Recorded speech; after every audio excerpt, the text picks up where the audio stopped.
menjadi baik, berkenan dan sempurna, tak dapat tiada kita akan mengalami berbagai bentukan Tuhan.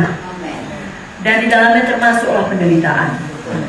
Dan malam hari ini saya justru mau meneguhkan Bapak Ibu Saudara, dalam kita bertumbuh, dalam kita dibentuk, dalam kita menghadapi penderitaan, kita tetap maju terus. Amen. Bahkan kita bersuka cita. Amen. Dalam ucapan bahagia, dalam buku Matius 5 mengatakan kita harus berbahagia, bergembira, bersuka cita. Kalau kita mendapat penganiayaan karena Kristus, karena demikian juga telah dianiaya nabi-nabi yang sebelum kita. Jadi sebenarnya Alkitab ini tidak pernah menjanjikan kalau kita sudah lahir baru, kalau kita sudah penuh Roh Kudus, bahkan kalau kita sudah melayani Tuhan, maka hidup kita terus senang aja, gak ada masalah, gak ada penderitaan. Gak pernah itu dijanjikan Tuhan. Tapi justru Tuhan berkata dalam buku Yohanes 16:33, di dalam dunia ini kamu akan menderita penganiayaan, tetapi kuatkan dan teguhkanlah hatimu, aku telah mengalahkan dunia. Kemenangan Yesus adalah kemenangan kita juga. Sebabnya apapun yang terjadi di masa yang akan datang, apakah itu berkat yang melimpah atau sebaliknya penderitaan, aniaya yang harus kita alami, dua-duanya membuat kita maju terus, baik, berkenan, sempurna. Karena ada juga orang semakin diberkati dia, lupa dia sudah senang hidupnya, sudah puas. Misalnya kalau kita sakit sudah disembuhkan, kalau kita tadinya datang kepada Tuhan, kita berhutang, sekarang sudah diberkati dengan materi. Atau kalau tadinya kita belum berkeluarga, sekarang sudah berkeluarga. Atau kalau dulu keluarganya berantakan, sekarang sudah dipulihkan. Lalu kita lupa menjangkau jiwa bagi Yesus. Kita lupa untuk melakukan yang berkenan. Saya percaya menginjil itu berkenan di hati Tuhan. Amin, saudara. Kita lupa untuk berdoa bagi orang lain, khususnya bagi jiwa-jiwa yang sakit. Jangan demikian. Berkat sebesar apapun, biarlah terus membuat kita bertumbuh. Biarlah Tuhan, ya seperti Filipi 1:6 tadi berkata, yang telah memulai pekerjaan baik di dalam kita, Dia yang meneruskan hingga pada akhirnya pada hari Kristus Yesus. Tapi dari pihak kita harus mau. Karena Tuhan tidak pernah memaksa siapapun. Tuhan memberikan kepada kita hati yang memiliki kehendak bebas. Ya, jadi kita yang membuat pilihan. Tuhan, walaupun saya sudah diberkati, saya mau maju terus, saya mau bertumbuh terus sampai pada hari Kristus. Tapi di sisi lain, seperti koin mata uang, kalau cuma satu sisinya, ya uang palsu, tidak laku. Amin, Bapak Ibu Saudara. Baik itu koin, baik itu uang kertas, kalau cuma satu sisinya itu tidak laku. Demikian hidup kekristenan, betul, kita diberkati, kita bebas, kita sembuh, kita beriman. Tapi di sisi lain kita juga harus mengalami penderitaan, mengalami aniaya, bukan karena dosa, tapi justru karena hidup mengikut Tuhan. Alkitab sudah mengatakan dari buku 2 Timotius 3:12, memang setiap orang yang mau hidup beribadah di dalam Kristus Yesus akan menderita aniaya. Jadi kalau kita mau hidup beribadah dalam Kristus Yesus, pasti menderita aniaya. Dengan kata lain, saya dan saudara sudah punya janji temu dengan aniaya, sudah punya janji temu dengan penderitaan. Tidak usah dihindari, tidak usah ditakuti, tidak usah diherankan, dan tidak usah bingung kalau itu datang. Sama seperti seluruh umat manusia ini, mau kaya, mau miskin, mau suku apa, mau tinggal di Amerika atau di Indonesia, punya janji temu dengan maut. Tidak ada yang bisa menghindarinya. Daripada satu orang pasti mati. 10 dari 10 orang pun pasti mati. Tidak ada yang tidak mati, kecuali Yesus datang cepat dan menjemput kita kedua kali. Sama halnya dengan penderitaan, saya dan saudara pasti mengalami penderitaan. Tapi Alkitab sudah menjanjikan bahwa semua mendatangkan kebaikan bagi kita. Izinkan saya membaca dari Roma 8:28. Kita tahu sekarang bahwa Allah turut bekerja dalam segala sesuatu. Mari katakan segala sesuatu. Ya, segala sesuatu itu berkat juga penderitaan. Amin, saudara. Segala sesuatu termasuk dalamnya yang baik dan juga yang buruk. Sekali lagi, Allah turut bekerja dalam segala sesuatu. Amin. Untuk apa? Untuk mendatangkan kebaikan. Mari katakan lagi, kebaikan.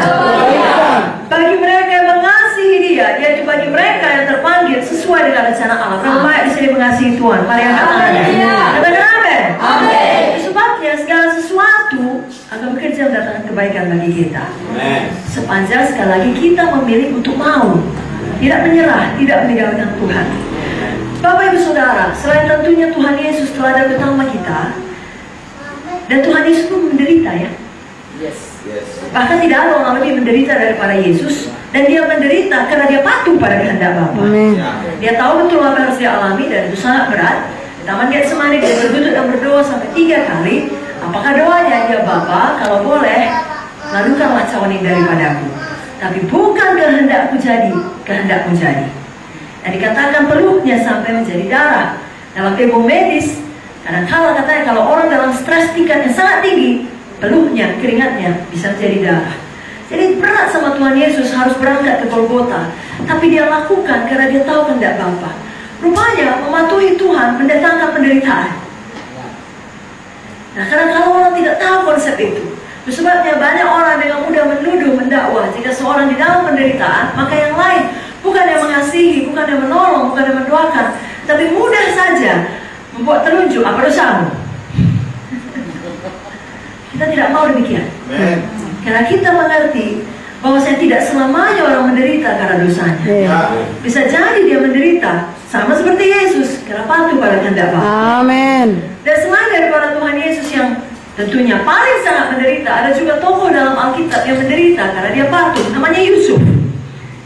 Kita tahu dari kisah Yusuf, justru karena kepatuhannya lah sejak masa mudanya, dia masuk dari satu penderitaan kepada penderitaan berikutnya, kepada penderitaan berikutnya, kepada penderitaan berikutnya.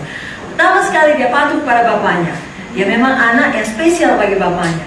Justru karena kepatuhannya, seperti yang dikatakan Alkitab, kalau ada orang maksimum berjalan 1 mil, berjalan bersama dengan dia 2 mil. Kalau dia mendapat pipimu yang satu, berikanlah kepada dia juga pipimu yang lain. Kalau dia meminta bajumu, berikanlah kepada dia juga jubahmu. Itulah yang dilakukan oleh Yusuf. Tidak ada abang-abang di Sikem. Ada yang memberikan informasi.